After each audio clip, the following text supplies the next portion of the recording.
খবর শুনছেন রাত দিন সংবাদ ইউটিউব চ্যানেল থেকে। আপনাদের জানাতে চলেছি আজকের বাছাই করা কিছু গুরুত্বপূর্ণ দেশ ও বিদেশের তাজা সংবাদ। খবরের শুরুতেই দেখে নেব আজকের সংবাদ শিরোনাম। মাছ চুরি করতে গিয়ে হাতে নাতে ধরা পড়লেন পুলিশ অফিসার, শুভেন্দুর ভিডিও পোস্টে তোলপাড়। রবি ঠাকুরের ছবিতে আগুন, পুলিশের জালে টিএমসিপি নেতা। জেলা কমিটিতে শ্রমিক শুভেন্দু অনুগামীরা কোণঠাসা, ক্ষোভ বাড়ছে। আধার নিয়ে সুপ্রিম কোর্টের নির্দেশের পর বড় পদক্ষেপ মমতার। রবীন্দ্রনাথের ছবিতে আগুন, ভাইরাল ভিডিওয়ে তোলপাড় রাজ্য রাজনীতি। পুজোর আগে আবহাওয়ার বিরাট ভোলবদল, ধেয়ে আসছে দুর্যোগ। মণিপুরে বিজেপি ছেড়ে কংগ্রেসে যোগ দিলেন 3 প্রভাবশালী নেতা। আতঙ্কে পদ ছাড়লেন নেপালের প্রধানমন্ত্রী ওলি, উত্তাল দেশ। বৃদ্ধ শরীরে দৌড়, নেপালের অর্থমন্ত্রীর তরুণকে লাথি, ভাইরাল ভিডিও। মেদিনীপুরে বালি ব্যবসায়ীর বাড়ি থেকে উদ্ধার টাকার পাহাড়। মাকে ছাড়া কষ্ট হয়, মমতা দিদিকে কাতর চিঠি 5 বছরের শিশুর। নেপালের অশান্তির আঁচ পড়ল বাংলাতেও, বড় সিদ্ধান্ত এনবিএসটিসির। মাঝ রাস্তায় আচমকা পাঁচিল, আটকে গেল সারি সারি যানবাহন।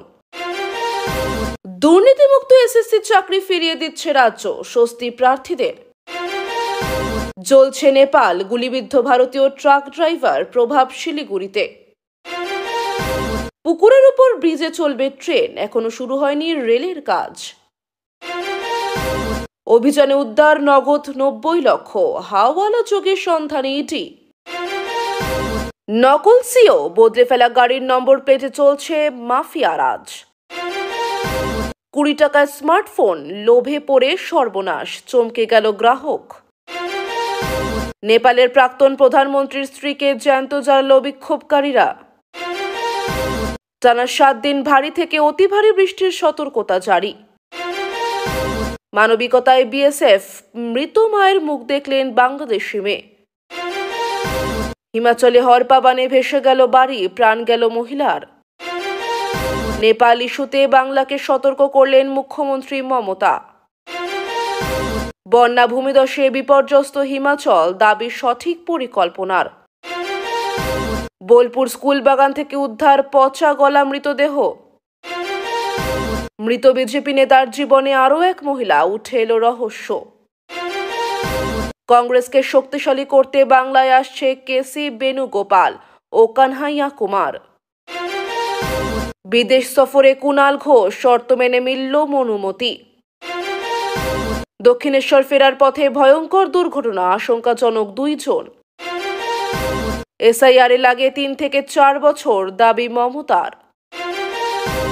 ভারত নেপাল সীমান্তে হাই অ্যালার্ট, শান্তির আবেদন মুখ্যমন্ত্রীর। আমতাই হাসপাতাল থেকে শিশু চুরি, বিক্ষোভ ভাঙচুরে উত্তপ্ত এলাকা। 3 দিনের উত্তরবঙ্গ সফরে বাগডোগরায় পৌঁছলেন মুখ্যমন্ত্রী মমতা। ওষুধ খাওয়ানোর নাম করে শিশুকে নিয়ে উধাও মহিলা। অতর্কিতে পুলিশের হানা, বিরাট গ্রেফতারি দক্ষিণ 24 পরগনায়। আরিয়াদহ কাণ্ডে উলট পুরাণ, গ্রেপ্তার অভিযুক্তের বিরুদ্ধে সাক্ষী। আবর্জনার স্তূপে উদ্ধার বস্তা বস্তা ভোটার কার্ড, রহস্য গভীর। এতক্ষণ আপনারা শুনলেন দিনের দেশ ও বিদেশের প্রধান সংবাদ শিরোনাম। এবার আমরা যাচ্ছি বিস্তারিত খবরে, তবে তার আগে আপনাদের কাছে করব একটি ছোট্ট অনুরোধ। যদি আমাদের চ্যানেলে নতুন হয়ে থাকেন তাহলে এখনই চ্যানেলটি সাবস্ক্রাইব করে নিন এবং পাশে থাকুন। আপনাদের সমর্থনই আমাদের প্রতিদিন এগিয়ে নিয়ে যায়। চলুন শুরু করা যাক আজকের বিস্তারিত সংবাদ। মুর্শিদাবাদে ঘটে গেল এক অবিশ্বাস্য ঘটনা। ভোরের আলোর ফোটার আগেই মাঝ রাস্তায় দাঁড়িয়ে থাকা মানুষজন ও পথচারীরা হঠাৎই দেখলেন রাস্তার মাঝখান দিয়ে তৈরি হয়ে গেছে একটি বিশাল পাঁচিল। মুহূর্তের মধ্যে স্তব্ধ হয়ে যায় যান চলাচল। সারি সারি গাড়ি আটকে পড়ে রাস্তায়। স্কুলগামী শিশু থেকে শুরু করে অফিসগামী যাত্রীদের চরম দুর্ভোগে পড়তে হয়। প্রত্যক্ষদর্শীরা জানাচ্ছেন, রাতারাতি কারা এই পাঁচিল তুলে দিল তা কারও জানা নেই। প্রথমে সকলে ভেবেছিলেন হয়তো কোনো নির্মাণ কাজ চলছে, কিন্তু পরে স্পষ্ট হয় এটি ইচ্ছে করেই তৈরি করা হয়েছে। ঘটনাকে ঘিরে এলাকায় তীব্র আতঙ্ক ছড়িয়েছে। স্থানীয় বাসিন্দারা বলছেন, এরকম ঘটনা জীবনে কখনো দেখেননি তারা। বহুক্ষণ যান চলাচল পুরোপুরি বন্ধ হয়ে পড়ে। অবশেষে পুলিশ ও প্রশাসনের আধিকারিকরা ঘটনাস্থলে গিয়ে পাঁচিল ভেঙে পরিস্থিতি নিয়ন্ত্রণে আনে। এখনো পর্যন্ত কারা এই ঘটনার সঙ্গে যুক্ত, তাদের উদ্দেশ্য কি, সবকিছুই তদন্ত সাপেক্ষ। তবে এই ঘটনার জেরে প্রশাসনের নিরাপত্তা ব্যবস্থার গলদ স্পষ্ট হয়ে উঠেছে। নেপালে পরিস্থিতি দিন দিন ভয়াবহ আকার ধারণ করছে। বিক্ষোভে উত্তাল হয়ে উঠেছে দেশ। সাধারণ মানুষের ক্ষোভ এখন তীব্র রূপ নিয়েছে। এর মধ্যেই গুলিবিদ্ধ হয়েছেন এক ভারতীয় ট্রাক ড্রাইভার। এই ঘটনা শুধু নেপাল নয়, ভারতের সীমান্তবর্তী অঞ্চলেও আতঙ্ক ছড়িয়ে দিয়েছে। শিলিগুড়ি থেকে শুরু করে সীমান্ত সংলগ্ন এলাকায় মানুষ আতঙ্কে দিন কাটাচ্ছেন। ব্যবসা বাণিজ্য, রপ্তানি ও আমদানি কার্যত বন্ধের মুখে।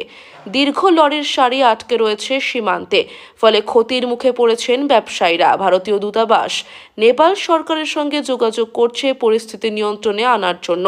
তবে স্থানীয় মানুষ জানাচ্ছেন, বিক্ষোভকারীরা ক্রমশ আক্রমণাত্মক হয়ে উঠেছে।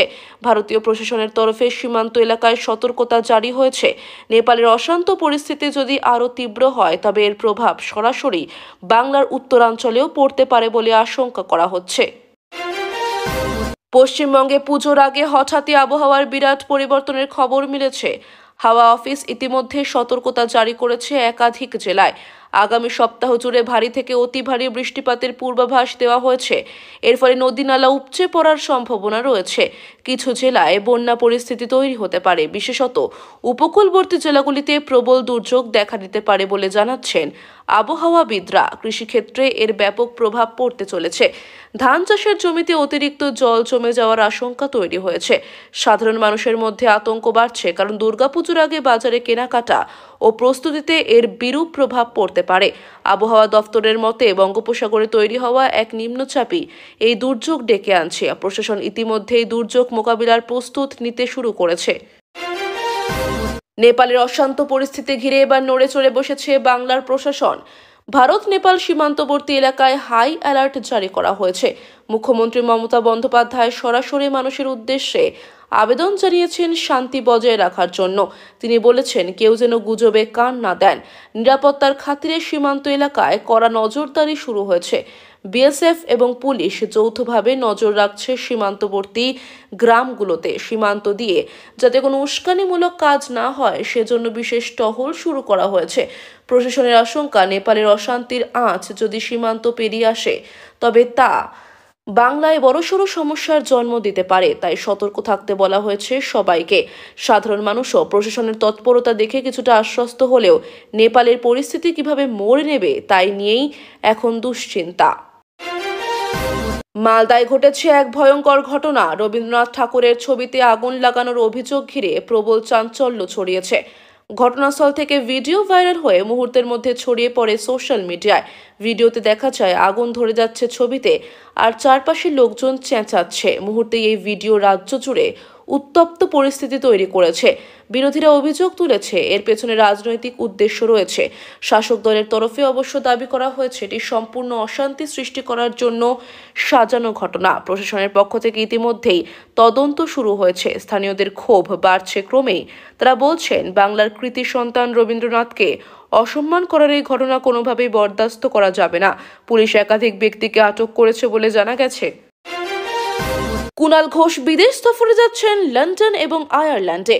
তবে এই সফরে যেতে গিয়ে তাকে মেনে চলতে হয়েছে একাধিক শর্ত। 5 লক্ষ টাকার বন্ড জমা দিতে হয়েছে আদালতে। জানা গিয়েছে, সফরের সময় তিনি রাজনৈতিক কর্মসূচি ছাড়াও কিছু সভায় যোগ দেবেন।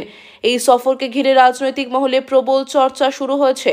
বিরোধীরা প্রশ্ন তুলছেন, যখন তার বিরুদ্ধে তদন্ত চলছে, তখন কিভাবে বিদেশ সফরে অনুমতি দেওয়া হলো? তবে আইনত সমস্ত শর্ত মেনে কুণাল ঘোষের সফর নিশ্চিত হয়েছে। শাসক দলের তরফে জানানো হয়েছে এটি একেবারেই স্বাভাবিক কর্মসূচি। তবে সাধারণ মানুষের মধ্যে এই সফর ঘিরে কৌতূহল তৈরি হয়। দক্ষিণেশ্বর থেকে ফেরার পথে ভয়াবহ দুর্ঘটনা। একটি গাড়ি নিয়ন্ত্রণ হারিয়ে রাস্তার ধারে ধাক্কা খায়। দুর্ঘটনায় গুরুতর আহত হন 2 জন। আশঙ্কাজনক অবস্থায় তাদের হাসপাতালে ভর্তি করা হয়েছে। প্রত্যক্ষদর্শীরা জানিয়েছেন, রাতের অন্ধকারে আচমকা একটি গাড়ি দ্রুত গতিতে এসে সজোরে ধাক্কা খায়। স্থানীয়রা ছুটে এসে আহতদের উদ্ধার করে দ্রুত হাসপাতালে নিয়ে যান। পুলিশও ঘটনাস্থলে পৌঁছে গাড়িটি আটক করেছে। প্রাথমিক তদন্তে অনুমান করা হচ্ছে অতিরিক্ত গতি ও অসাবধানতায় দুর্ঘটনার কারণ। এলাকায় শোকের ছায়া নেমে এসেছে। হাওড়ার আমতা হাসপাতালে এক চাঞ্চল্যকর ঘটনা ঘটল। ওষুধ খাওয়ানোর নাম করে এক মহিলা শিশুকে নিয়ে উধাও হয়ে গেল। মুহূর্তেই চিৎকার শুরু হয় হাসপাতালে। বিক্ষোভে ফেটে পড়েন উপস্থিত রোগীর আত্মীয়রা। হাসপাতালের ভেতরে ভাঙচুর চালানো হয়। পুলিশ এসে পরিস্থিতি নিয়ন্ত্রণে আনে। শিশুর পরিবারের কান্নায় ভেঙে পড়েছেন মা বাবা। প্রশাসনের তরফ থেকে বিশেষ দল গঠন করে তদন্ত শুরু হয়েছে। প্রশ্ন উঠছে, হাসপাতালের নিরাপত্তা ব্যবস্থা এতটাই দুর্বল, কিভাবে যে একটি শিশু সহজেই চুরি হয়ে যেতে পারে? ঘটনার জেরে গোটা এলাকায় প্রবল চাঞ্চল্য ছড়িয়েছে। চমকে দেওয়া ঘটনায় গাছের নিচে আবর্জনার স্তূপ থেকে উদ্ধার হলো বস্তা বস্তা ভোটার কার্ড। স্থানীয়রা প্রথমে বিষয়টি দেখে হতবাক হয়ে যায়। খবর দ্রুত ছড়িয়ে পড়তে এলাকায় ভিড় জমে যায়। প্রশ্ন উঠছে, এতগুলো ভোটার কার্ড একসঙ্গে এলো কোথা থেকে? প্রশাসন এসে কার্ডগুলো উদ্ধার করেছে। নির্বাচন কমিশন ইতিমধ্যেই ঘটনার তদন্ত শুরু করেছে। রাজনৈতিক মহলেও প্রবল আলোড়ন পড়ে গিয়েছে। বিরোধীরা অভিযোগ তুলছে, এটি প্রমাণ করে নির্বাচন ব্যবস্থায় ভয়ঙ্কর দুর্নীতি চলছে। তবে কারা এই কার্ডগুলো ফেলে রেখেছে তা এখনো স্পষ্ট নয়। রহস্য ঘনীভূত হচ্ছে ক্রমশ।